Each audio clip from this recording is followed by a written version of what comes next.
नमस्कार, माझे नाव ईश्वरी सिद्धराम हंसाने. मी इयत्ता 6वी ब या वर्गात शिकत आहे. माझ्या शाळेचे नाव विद्यानिकेतन हायस्कूल सोलापूर.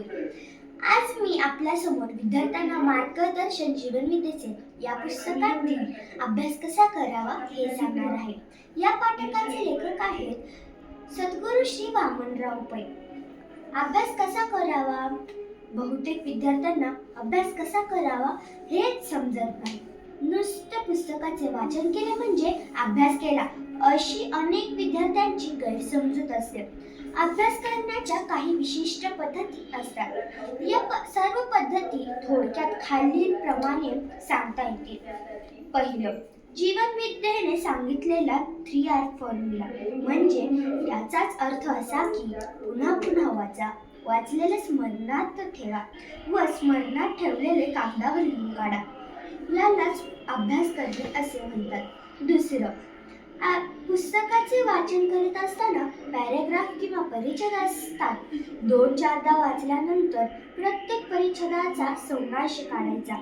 10-12 ओळींचा परिच्छेद असेल तर 3-4 ओळीत सारांश काढायचा. अशा प्रकारे अभ्यास केल्याने वार्षिक परीक्षेच्या वेळेला उजळणी करताना हा सारांश अत्यंत उपयुक्त ठरेल. तिसरं, शाळेमध्ये शिक्षक जो धडा किंवा पाठ शिकविणार असतील तो धडा किंवा पाठ घरी प्रथम वाचून शाळेत जावे. शिक्षक शाळेत तो धडा किंवा पाठ शिकविताना नीट लक्ष देऊन ऐकणे व शाळेतून घरी परत आल्यावर शिक्षकांनी शिकवलेला तो धडा किंवा पाठ पुन्हा वाचणे. या पद्धतीने अभ्यासाची 3दा उजळणी होईल. अशा पद्धतीने अभ्यास करण्याच्या दृष्टीने शिक्षक व विद्यार्थ्यांची एक जबाबदारी आहे. आपण उद्या काय शिकविणार ते शिक्षकांनी विद्यार्थ्यांना आवर्जून सांगितले पाहिजे व विद्यार्थ्यांनी सुद्धा तसे करण्यास शिक्षकांना आवर्जून विनंती केली पाहिजे. चौथं, शिकविता शिकवणे हा अभ्यास करण्याचा उत्तम मार्ग. आपल्या वर्गामधील गरजू विद्यार्थ्यांना जर शिकवण्याचा प्रयत्न केला तर त्याचा दुहेरी फायदा होतो.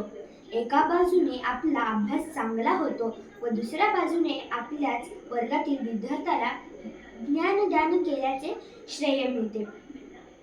दुसऱ्यांना शिकविताना आपला अभ्यास चांगला होतो. याचे मुख्य कारण असे की आपल्याला तो विषय चांगला समजल्याशिवाय आपण तो विषय दुसऱ्यांना शिकवूच शकत नाही. पाचवं, अभ्यास करण्याची 5वी पद्धत जरा आगळी आणि वेगळी अशी आहे. या पद्धतीप्रमाणे 2 किंवा 2पेक्षा जास्त विद्यार्थ्यांनी प्रथम घरी अभ्यास करून मग कोणाच्या तरी घरी त्या सर्वांची एकत्र यावयाचे व एकमेकांच्या प्रश्न विचारून चर्चा करीत एकमेकांची परीक्षा पाहायची. या पद्धतीने अभ्यास केल्यास विद्यार्थ्यांना उत्तम यश मिळवता येईल. थोडक्यात अभ्यास करणे याचाच अर्थ असा की एखादी गोष्ट पुन्हा पुन्हा करणे हे होय. यालाच इंग्रजीमध्ये रिव्हिजन असे म्हणतात. म्हणूनच जीवनविद्या सांगते, there is no vision without revision. विद्यार्थ्यांनी हा सिद्धांत लक्षात ठेवून रिव्हिजन करण्याकडे दुर्लक्ष करू नये. धन्यवाद.